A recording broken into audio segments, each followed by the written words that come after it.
पूर्व उपराष्ट्रपति भैरों सिंह शेखावत की 98वीं जयंती आज 23 अक्टूबर 1923 को भैरों सिंह का जन्म हुआ था। आम जन के बीच बाबूसा के नाम से प्रसिद्ध थे। भैरों सिंह 19 अगस्त 2002 से 21 जुलाई 2007 तक उपराष्ट्रपति पद पर बाबूसा रहे। राजस्थान के 3 बार मुख्यमंत्री भी रहे। अपनी राजनीतिक शैली की वजह से सुर्खियों में हमेशा वो रहते थे। गुजरात और दिल्ली के कई मामलों में भाजपा को उभारा संकट से। 1952 के बाद से 10 दफा विधानसभा चुनाव लड़ा और 9 बार जीते। 1974 से 1977 शेखावत रहे मध्य प्रदेश से राज्यसभा मेंबर भी और स्वभाव से मिलनसार वो थे और जनसंपर्क में माहिर माने जाते थे। आज विद्याधर नगर स्थित भैरों सिंह शेखावत स्मृति स्थल पर प्रार्थना सभा शाम को 5 बजे से 6 बजे तक प्रार्थना सभा का आयोजन किया जाएगा। बड़ी संख्या में लोग वहां पर पहुंचेंगे प्रार्थना सभा का हिस्सा बनने के लिए।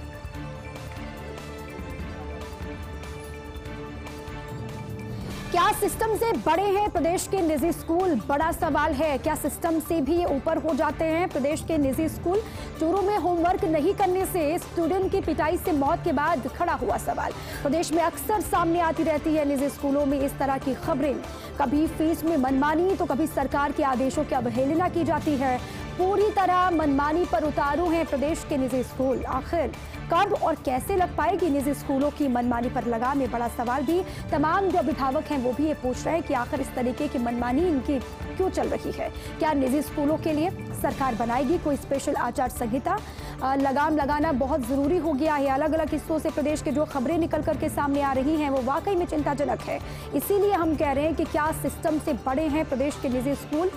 चोरों में होमवर्क नहीं करने से आपको याद है छात्र की पिटाई से मौत हो गई थी, जिसके बाद से ये सवाल खड़ा हो गया। प्रदेश में अक्सर ऐसे मामले सामने आते रहते हैं। अब निजी स्कूलों से जुड़े हुए ये जो तमाम सवाल हैं उसके बाद अब कार्रवाई की दरकार भी महसूस हो रही है।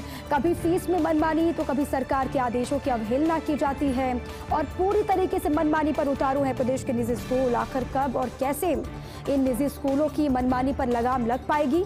और सवाल ये भी कि क्या निजी स्कूलों के लिए सरकार बनाएगी कोई स्पेशल आचार संहिता? ये तमाम सवाल हैं जो खड़े हो रहे हैं चोरों की घटना के बाद से। अधिकारी अटका रहे थे, मंत्री ने सुलझा दिया काम। शिक्षा विभाग लंबे समय से अटका रहा था भर्तियों का काम। आधा दर्जन भर्तियों को लेकर गंभीर नहीं थे विभाग के अधिकारी और लेकिन एक बार फिर शिक्षा मंत्री डोटासरा की दिखी कार्यकुशलता। लंबित भर्तियों को लेकर डोटासरा ने मैराथन बैठक में साफ और स्पष्ट निर्देश दिए।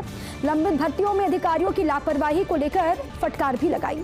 सभी भर्तियों को लेकर डोटासरा ने तय कराई डेट वाइज रूपरेखा। अब जल्दी शिक्षा विभाग में लंबे भर्तियों की खुलने वाली है राह। ये तमाम जो भर्ती का इंतजार कर रहे हैं बेरोजगार उनके लिए अच्छी खबर है, राहत वाली बात है। अधिकारी लगातार अटका रहे थे, रोड़ा बन रहे थे, लेकिन मंत्री ने सुलझा दिया काम। शिक्षा विभाग लंबे समय से भर्तियों का काम अटका रहा था।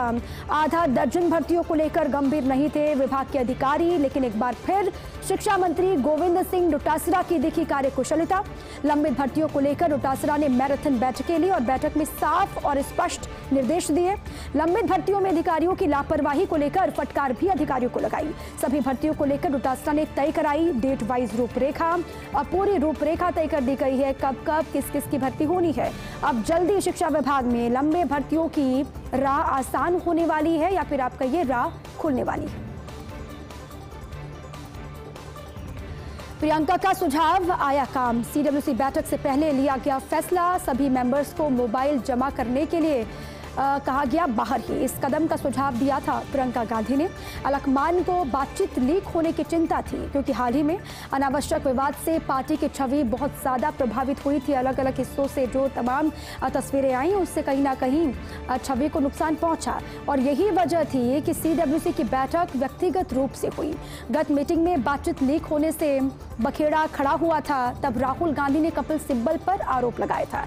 भाजपा के साथ मिलकर के काम करने का आरोप राहुल की तरफ से कपिल सिब्बल पर लगाया गया था और इसलिए इस बार विवाद से बचने के लिए दृढ़ संकल्पित था अलकमान। इसीलिए सीडब्ल्यूसी की बैठक आपको याद है अभी हाल ही में जो संपन्न हुई उसमें सभी के मोबाइल फोन बाहर ही जमा करवा लिए गए और कहा जा रहा है कि ये सुझाव था प्रियंका गांधी वाड्रा का, जो कि खुद पार्टी के महासचिव हैं। सीडब्ल्यूसी की बैठक से पहले ये फैसला लिया गया। सुझाव जो प्रियंका ने दिया था उसी पर सभी मेंबर्स जो शामिल हुए बैठक में उनके मोबाइल फोन को बाहर ही जमा करवा लिया गया।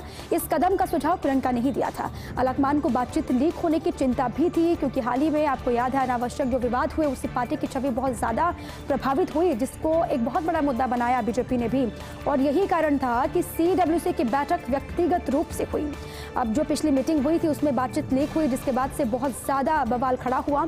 और उस वक्त कांग्रेस पार्टी के पूर्व अध्यक्ष राहुल गांधी ने कपिल सिब्बल, जो कि सीनियर नेता हैं और G23 ग्रुप का हिस्सा भी है कपिल सिब्बल, उन्हीं पर आरोप लगाया था। भाजपा के साथ मिलकर के काम करने का आरोप लगाया गया और इसीलिए इस बार विवाद से बचने के लिए दृढ़ संकल्पित दिखाई दिया अलकमान। कांग्रेस भाजपा के लिए चुनौती BTP। प्रदेश में वैसे कांग्रेस भाजपा की सरकार होती आई है रिपीट, लेकिन जयपुर से 450 किलोमीटर दूर BTP बढ़ा रही वर्चस्व अब ये दोनों ही पार्टियों के लिए सिरदर्द बन चुकी है, भाजपा हो या फिर कांग्रेस। प्रतापगढ़ समेत दूसरे आदिवासी क्षेत्र में वर्चस्व BTP लगातार बढ़ा रही है। ST आरक्षण को लेकर ग्रामीण युवाओं के जोश के बल में जुटाने लगी है जनाधार। दोनों दलों को यहाँ पर BTP से मिल रही कड़ी टक्कर। प्रतापगढ़ के धरियावद में BTP समीकरण बिगाड़ सकती है, ऐसी भी जानकारी मिल रही है। साथ ही कांग्रेस के नगराज मीणा और भाजपा के खेत सिंह मीणा यहां से प्रत्याशी हैं। PM मोदी और CM गहलोत के नाम पर वोट मिलेगा दोनों ही जगह, लेकिन BTP अब बहुत बड़ी भूमिका में वहां पर है और खबर यही कि खेल बिगाड़ सकती है। जो गुणागणित है पार्टियों का उसको भी BTP कड़ी चुनौती दे रही है दोनों ही जगहों पर। इसीलिए हम कह रहे हैं कांग्रेस भाजपा के लिए BTP चुनाव में बहुत बड़ी चुनौती बनती हुई दिखाई दे रही है। प्रदेश में वैसे कांग्रेस भाजपा की सरकारें रिपीट होती हैं, आपको याद है, लेकिन जयपुर से 450 किलोमीटर दूर BTP अपना वर्चस्व लगातार बढ़ा रही है। प्रतापगढ़ समेत दूसरे जितने भी आदिवासी क्षेत्र हैं वहां पर लगातार अपनी पैठ को मजबूत कर रही है BTP। ST आरक्षण को लेकर ग्रामीण युवाओं में जोश भरने का काम BTP कर रही है और ग्रामीण युवाओं के जोश के बल जुटाने में लगातार जनाधार को वो जुटी हुई है। दोनों ही दलों को यहाँ पर BTP से मिल रही है कड़ी टक्कर भी। खबर ये है कि दोनों ही दल, वो सत्ताधारी दल कांग्रेस हो या फिर विपक्षी दल BJP, दोनों ही दलों को कड़ा मुकाबला यहाँ पर BTP दे रही है। प्रतापगढ़ के धरियावद में BTP बिगाड़ सकती है चुनावी समीकरण। और साथ ही कांग्रेस के नगराज मीणा, भाजपा के खेत सिंह मीणा यहाँ से प्रत्याशी हैं, लेकिन दोनों को ही डर है कि BTP कहीं उनका खेल बिगाड़ ना दे। PM मोदी और CM गहलोत के नाम पर यहाँ पर वोट डाले जाएंगे, वोट पड़ेंगे, लेकिन अब भले ही बाहरी तौर पर कांग्रेस के तमाम दिग्गज, किसी को भी आप सुन लीजिए कांग्रेस की तरफ से, सभी ये कहते हैं कि सरकार ने जो काम किया उसी के आधार पर वोटिंग होगी और जीत होगी कांग्रेस की। अब BJP को आप सुनते हैं तो ये कहा जाता है कि कांग्रेस पार्टी से यहाँ की जनता नाराज है, सरकार ने काम नहीं किया, उसके बाद सरकार से खुश नहीं है जनता, इसके लिए ही BJP को मौका मिलेगा। लेकिन अब BJP जो अपना वर्चस्व बढ़ा रही है उससे कहीं ना कहीं दोनों ही पार्टियों को नुकसान होने का अंदेशा है और इसलिए युद्ध स्तर पर लगातार कोशिश हो रही है। 3 दिवसीय जम्मू कश्मीर दौरे पर गृह मंत्री अमित शाह शहीद इंस्पेक्टर परवेज अहमद के घर पहुंचे हैं। गृह मंत्री शहीद इंस्पेक्टर परवेज अहमद को श्रद्धांजलि दी। तस्वीरें आ रही हैं वहां से। 22 जून को शहीद हुए थे परवेज अहमद। डार मस्जिद जाते वक्त आतंकियों ने गोली मारी थी जिनमें वो शहीद हो गए थे। उनके घर पहुंचे हैं, उनकी पत्नी से मुलाकात करते हुए, परिजनों से मिलते हुए सभी को ढांढस बंधाया। जम्मू कश्मीर पुलिस में इंस्पेक्टर परवेज अहमद को श्रद्धांजलि दी। घर पर पहुंच करके 3 दिवसीय दौरा है केंद्रीय गृह मंत्री अमित शाह का जम्मू कश्मीर का। आप सोचिए लगातार वहां पर जो टारगेट किलिंग हो रही है उसके बीच में गृह मंत्री का ये दौरा अपने आप में कितना अहम हो जाता है। आतंक को ये सीधा संदेश भी है कि जम्मू कश्मीर में जो बदलाव हो रहा है उसमें अगर अड़चन डालेंगे तो उनको उनके असली ठिकाने पर पहुंचा दिया जाएगा। लगातार सुरक्षा बल वहां पर माकूल जवाब भी दे रहे हैं आतंकियों को। अब इसी बीच में गृह मंत्री का यहां पर पहुंचना, उनके साथ में उपराज्यपाल मनोज सिन्हा भी हैं।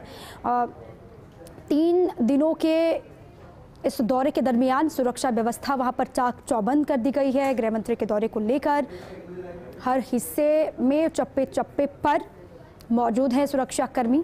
ये आपको तस्वीर दिखा रहे हैं, शहीद इंस्पेक्टर परवेज अहमद के घर पहुंचे हुए हैं गृह मंत्री अमित शाह। और ये आर्टिकल 370 हटने के बाद पहली मर्तबा है जब गृह मंत्री का ये जम्मू कश्मीर का दौरा है।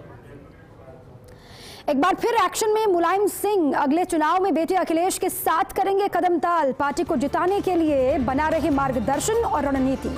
दलित नेता चंद्रशेखर आजाद के साथ गठबंधन के लिए उत्साहित थे अखिलेश, लेकिन अखिलेश के प्रस्ताव को मुलायम ने खारिज कर दिया।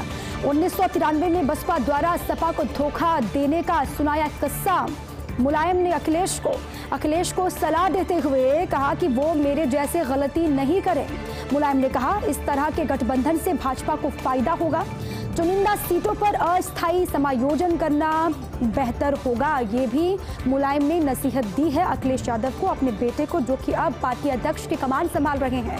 अब 2022 में विधानसभा के चुनाव होने हैं उत्तर प्रदेश में, हर पार्टी एक्टिव है और बहुत ज्यादा एक्टिवनेस दिखा रहे हैं अखिलेश यादव भी। एक बार फिर एक्शन में मुलायम सिंह भी दिखाई दिए अगले चुनाव में बेटे अखिलेश के साथ कदम ताल करते हुए। हालांकि उनके स्वास्थ्य को लेकर वो लंबे वक्त से सक्रिय नहीं हैं राजनीति में, लेकिन फिर भी अखिलेश के साथ अगले चुनाव में कदम ताल करते हुए दिखाई देंगे मुलायम सिंह। पार्टी को जिताने के लिए मार्गदर्शन और रणनीति बना रहे हैं। दलित नेता चंद्रशेखर आजाद के साथ में गठबंधन के लिए उत्साहित दिखाई दे रहे थे अखिलेश यादव, लेकिन अखिलेश के प्रस्ताव को मुलायम ने खारिज कर दिया। 1993 में बसपा द्वारा समाजवादी पार्टी को धोखा देने का किस्सा उन्होंने सुनाया। अखिलेश को सलाह देते हुए कहा कि वो मेरे जैसे गलती को दोबारा ना करे, दोहराए नहीं। मुलायम ने कहा इस तरह के गठबंधन से भाजपा को सीधा फायदा पहुंचेगा, इसका ख्याल रखना होगा। चुनिंदा सीटों पर अस्थायी समायोजन करना बेहतर होगा। ये नसीहत दी है मुलायम सिंह यादव ने अपने बेटे अखिलेश यादव को। अखिलेश ने राजभर को दी संजीवनी। अखिलेश सरकार में मंत्री रहे ओम प्रकाश राजभर की पार्टी सुभाषपा के साथ इस बार गठबंधन करेंगे अखिलेश। बड़ी खबर है ये, चुनाव नजदीक, ऐसे में अखिलेश ने राजभर को संजीवनी दी। अखिलेश सरकार में मंत्री रहे ओम प्रकाश राजभर की पार्टी सुभाषपा के साथ इस बार गठबंधन करेंगे अखिलेश। भाजपा द्वारा खारिज करने के बाद पहुंचे थे अखिलेश के पास। अब शुरुआत में अखिलेश भी नहीं थे तैयार, लेकिन बाद में माने। बड़ी खबर है, हालांकि अखिलेश ने राजभर के साथ रखी कड़ी शर्त, सीट बंटवारे में मनमानी नहीं करने और अखिलेश की शर्तों को करना होगा स्वीकार। ये भी उनके लिए एक बहुत बड़ी चुनौती है। भाजपा के साथ में 2017 में गठबंधन किया था, उसके बाद अब वो अखिलेश के साथ में दिखाई दे रहे हैं अगले चुनाव को लेकर।